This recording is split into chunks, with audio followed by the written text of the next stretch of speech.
attends a press introduction for a Japanese motorcycle, and you'll never hear talk of the designer.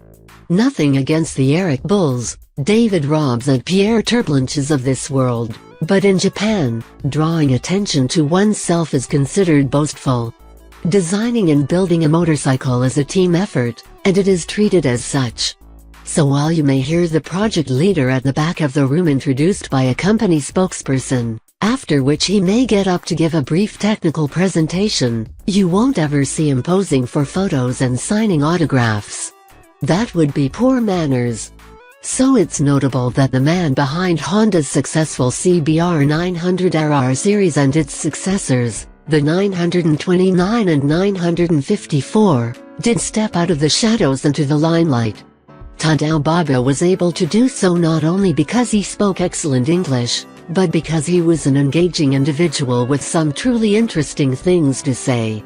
Chief among these was his bigger circle theory, which he explained at the 1998 press introduction for the third-generation CBR1000RR.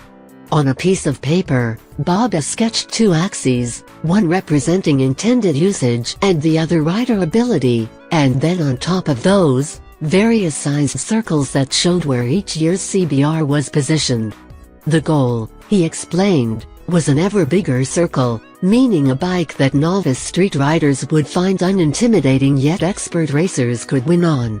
When Baba retired last year, reportedly following around the world retirement party, the bigger circle theory went with him. But not just because he was gone. The timing coincided with a major shift in design parameters. Where previous CBRs were meant first and foremost as street bikes, the RC45 and RC51 serving as the basis for Honda's racing superbikes, this year the CBR1000RR will fill that role.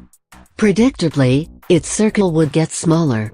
And so it's no surprise to learn that the new project leader, Kunitake Hara, drew from lessons learned in the making of the RC211V motorbike successfully ridden to back-to-back world titles by Italian Valentino Rossi.